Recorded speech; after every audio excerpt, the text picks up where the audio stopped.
All right, my lovelies, welcome back.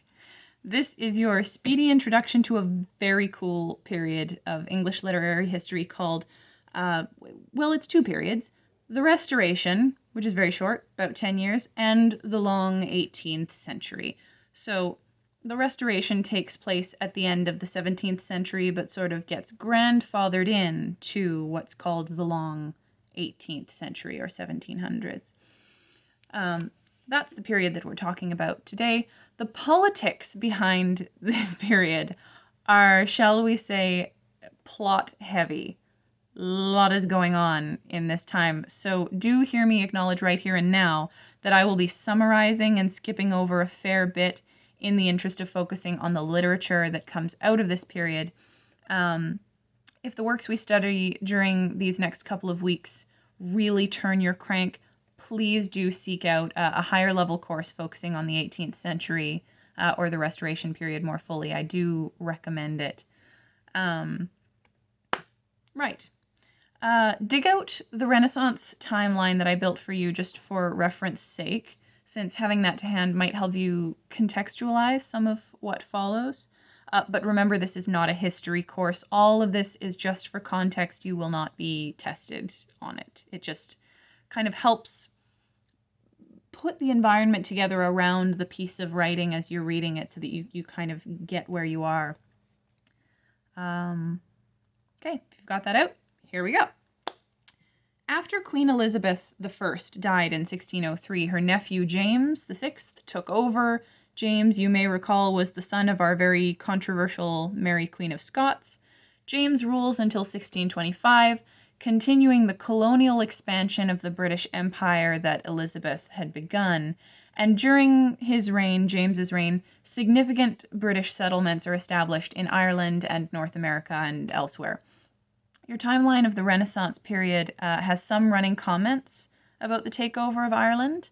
And towards the end of Elizabeth's reign, there are some notes about the plantations of Ireland, major settlement initiatives intended to set up English dominance in the area and to sort of overpower or displace the native Irish people.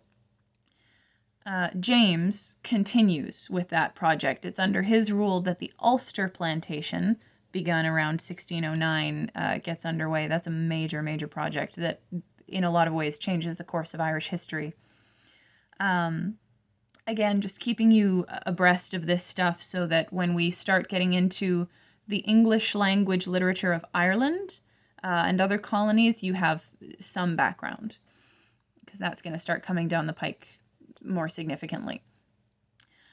James's reign is one of relative stability, politically and economically, and under him, the literary cultural renaissance that exploded during Elizabeth's reign sort of continues for a while. It's chugging along. The energy is strong, but it's kind of plateaued, and then it starts to taper off a little bit. James dies in 1626, and his son, Charles I, or Charlie I, ascends the throne. Like his father, Charles rules for just over 20 years, not that long. Certainly no Elizabeth I. But unlike his father, James, Charles is not overly committed to diplomacy or tactful politics, and in the short term of his reign, Charles manages to really piss off the parliaments of both England and Scotland. Basically, Charlie I is a diva. He wants the godlike powers of a king ruling by divine right. Meanwhile, the parliaments are saying, sorry, that's not how things work nowadays. It's not like that anymore. The monarch has to cooperate with parliament in governing the people. Now, England at this time was not yet a constitutional monarchy, but that's definitely where the parliamentarians wanted to go, or at least in that kind of direction. And Charlie I was having none of it. So Charles continues to be a royal arsehole to such an extent that the parliaments of both England and Scotland raise armies of their own. And things devolve into an all-out civil war or set of civil wars, depending on how you look at it. And that madness lasts from 1642 to 1647, 5 years of just dumpster fire in England. This civil war is the product of long-running tensions in England over the drive towards more shared authority in government, i.e. the transition to a constitutional monarchy. But it's also the product of lingering religious tensions kind of carried over from the Reformation. Antagonism and suspicion between Catholics and Protestants are still running very high at this time, and even within the Protestant population, there are always these little sub-movements and reform factions with their own agendas vying for influence. One important faction, Protestant faction at this time, is the Puritans. Very strict, conservative, reformist group. There's a lot of tension around Puritans and puritanical policy in England at this time. In fact, if you read Twelfth Night last week or a couple of weeks ago, you may remember that some of the characters really dig at Malvolio by calling him a Puritan. Now, this is a kind of slander or slur or accusation they throw at him behind his back. Seeing the label Puritan used as a slur like this in a play specifically makes a lot of sense because, as it happens, Puritans were hardcore enemies of the theater. They did not like it. They felt that theater promoted all kinds of debauchery and immorality like sexual promiscuity and drinking and partying. You know, people who go to the theater, with their bows and sit in their boxes and drink wine and party in all kinds of unbecoming ways. False pretense. The whole business of acting was considered sort of morally loose and dubious. And that's just a whole thing. The Puritan objections to theater is a whole thing by itself. Suffice it to say, Puritans do not like the theater, and thus the theater people do not like the Puritans, and that's where some of that business in Twelfth Night comes from. But back to the raging Civil War. In the end, the parliamentary armies defeat Charles I. They just overthrow him, oust him from the throne, and immediately charge him with treason, saying that he has acted selfishly and against the interests of his nation to the detriment of all British people, and he is just summarily executed in 1649. So, brief recap. Elizabeth, Queen of the Renaissance, she dies in 1603. James dies in 1626. Charles screws everything up over the next 20-odd years, and we are now in 1649. Charles has been deposed and executed, and his family, including his son, Charles II, who we'll hear more about in a bit, they go into exile in Europe. Hang on to that. So this is where things get really messy for a little while, because there's kind of a power vacuum, in the wake of the king just being drug out into the street and executed. And there are lots of competing ideas about how things should be run now that Parliament has overthrown the monarch. So the strange period of transition and upheaval that follows is called the interregnum period, which literally means between reigns or between kings. The interregnum is short, 1649 to 1660, 11 years and done. Believe it or not, a lot happens in this period, but it's so kind of niche in terms of British history that for our purposes, it's just really not worth going into. Basically, England runs a brief experiment in maybe being a republic, and that experiment ultimately fails and is abandoned. The one thing I will say is that if Irish history and literature are important to you, and I always have to throw out this breadcrumb because Irish stuff is my baby, if Irish history and literature are important to you, the interregnum is important because it's during this time that Oliver Cromwell rises to power. Right at the beginning of this period, Oliver Cromwell leads a major, as a military man, he sort of rises to power as a military general, and then later, because he's successful, he gets into politics. But at the beginning of this period, Oliver Cromwell leads a major military reconquering mission throughout Ireland, which has basically been in like permanent armed revolt against English colonization for the last 100 years. Ireland has been fighting tooth and claw ever since Henry VIII walked in there with his muddy, muddy boots in 1541. Cromwell's job is to get this friggin' Irish circus under control and squash the Irish problem once and for all. And boy, does he take his job seriously. The Cromwellian conquest of Ireland is a period of unspeakable brutality. Cromwell's tactics are ruthless. I'm talking atrocities, like they would be war crimes today.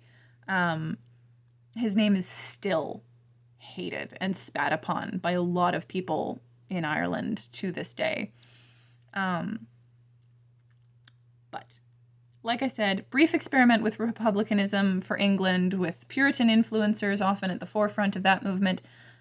Just to say, doesn't go well at all. Civil unrest grows and grows in England until things get so bad that a Scottish general up in the north, fearing the country will devolve into complete chaos, marches his army down to London, rounds up a bunch of the ex-parliamentarians that have been ousted over the last few years of craziness, brings them along to the House of Parliament. So you've got a Scottish general and his army and some old parliamentarians, and they're just like marching to Parliament, and they bang on the door. And the Scottish general basically pounds on the door and says to the people inside, "Listen, you rascals, time is up. This cannot continue. Something's got to give. So you're going to let these old boys in, have a sensible conversation amongst yourselves, and make a plan to get this ship turned around." And they did, because I think everybody at this point realizes, yeah, it's bad. Things are bad. So the result was a newly expanded parliament, right? The current powers plus all these old guys who come back in. And that newly expanded parliament immediately dissolves itself. The government just collectively steps down en masse. And a new election is called, brand new parliament. Clean slate, start over. We are now in 1659. 10 years since Charlie I was deposed and executed. So, this new, fresh parliament is elected, not artificially stacked like the last one had been over the course of all this weird interregnum time.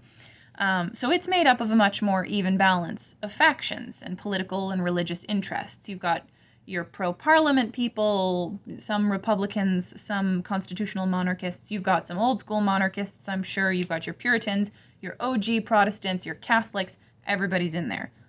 A lot of people are in there. Everybody's never in there. They all convene for the first time in the year 1660. That is the official beginning year of the Restoration. When we talk about the Restoration and the long 18th century, we begin 1660. This new parliament convenes. They come to the conclusion that what the country really needs is their king back. We need a king. We need a new king, not a selfish wannabe demigod like Charles I, but a monarch willing to rule in partnership with a parliament under the dictates of a national constitution. Well, it turns out that Charles I's oldest son, Charles II, who's, remember, is living in exile in Europe, he is willing to be just that kind of king. I'm happy to go with the flow, he says. Constitution sounds fine to me. Let's just calm things down, get this country back to being a cultural center of Europe. Marvelous, says Parliament, just what we were hoping to hear. So, Charles II is invited back to England to be crowned king and restore the British monarchy, which he happily does, and proceeds to rule with a generally cooperative, peace-building sort of temperament. He passes very, very generous policies, sort of sweeping acts of pardon, trying to minimize any, like, backlash or infighting now that the monarchy has been restored. They don't want the monarchists to be, like, lording it over the deposers or whatever violently. He's just like, everybody be cool. This is the new thing. We're all just going to move on with our lives. That's Charles II's general attitude. And And this is the beginning of the Restoration, which gets rolled into the long 18th century. So to frame it up clearly, 1660 to about 1790 or so, a little over 100 years is the period that we're in now. In point of fact, Charles II, what he was really a lot more interested in than political intrigue was having fun. He was a party guy. This is a guy who wants to live large, eat great food, dance at big parties, wear a very long, luscious wig, look fabulous, and most of all, enjoy a lot of women. Art, yes, going to see plays and stuff, and you know, he's a writer himself. He wants to enjoy culture, but he wants to enjoy women. Many, many, many affairs this king had. He is infamous. He becomes known, actually, sort of playfully later in history, as the Merry Monarch. And the temperament and personality of the monarch, of the king or queen, at a given time, almost always finds some reflection of itself in the literature of the day. I mean, that's no different than now. Often, you know, the flavor of government finds its way into the literature. So you may notice in a lot of the works that we cover here during this period, strong themes of playfulness or satire or irony, themes of sort of indulgence and pleasure. Satire, just to sort of define this a little more clearly, satire being usually social criticism leveraged by means of stinging humor, and often in an entertaining medium, like a poem, a play, even a musical. And it doesn't have to be criticism at the social or political level. It could be, satire could be levied against an individual person, you know, like in a political cartoon. You know, those are often personal satires. But it's the point is that it's criticism wrapped up in humor and often presented in an entertaining medium. The Beggar's Opera was a major work of political satire from this time, and in many ways, it was kind of an early form of the Broadway musical as we know it now. Predictably, a lot of hot new discourse on sexuality at this time as well, and not just conventional sexuality as it was then understood, but often surrounding kind of transgressive or experimental sexualities, libertinism, queer sexualities, provocative stuff about how sexual culture impacts public morality. Lots of all of that going on in 18th century literature. The long 18th century is also a time, and this may be kind of one of the more widely known hallmarks of the era, its real claim to fame, as it were. This was a period of high battles of wit between public figures in writing and rhetoric. Coffee house culture, the pamphlet wars, which we'll hear more about, all stuff we'll get into over the next couple of weeks. The Battle of the Sexes was a big theme at this time. Two big names there. Lady Mary Wortley Montagu, remember that name, basically the godmother of Western feminism, and Jonathan Swift, an Anglo-Irish medical doctor and accomplished satirist. These were two major public figures who wrote a ton of influential work on their own, but who also tended to embroil themselves in these sort of public exchanges of targeted satire or battles of wit, whether in poetry or prose. And those public showdowns get a lot of attention. Those public battles of wit were almost like dramatic social media feuds of the day. They had huge public followings. They were published in print. Our supplemental readings for the second week of this period, I think, the rhetoric week, include one poem by Swift called The Lady's Dressing Room, and a response to that poem by Mary Wortley Montagu, which I really do recommend if you need a good laugh. Those two poems as kind of an example of, like, they're just fantastic. And of course, in terms of big names, John Milton is at the height of his powers during this period. You'll recall he got started right at the end of the Renaissance. He did a lot of important work during the interregnum, like Areopagitica, which some of you read a little while ago. And by the Restoration, he's publishing some of his real masterworks, like Paradise Lost and Samson Agonistes. Social justice literature, too, connected to slavery, race and racism, foreign advances in art, science, technology, what's going on around the world. A lot of that starts to come forward at this time as voices from farther afield in the global British Empire, which is now quite extensive, begin to write back, to talk back to the capital about their experiences. For example, in the first week of this period, we're covering a poem by the Proto-American poet Phillis Wheatley. Fabulous. And next week, or the second week rather, we'll have an opportunity to reckon with Ulada Equiano's autobiography, as well as Jonathan Swift's vicious takedown of English foreign policy regarding Ireland. That's his infamous Modest Proposal. And my mouth is watering just thinking about it. It's so bloodthirsty.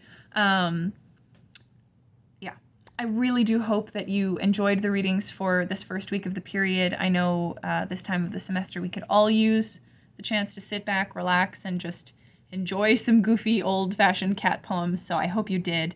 And I look forward to discussing all of this stuff with you guys in class over the next couple of weeks. Much love.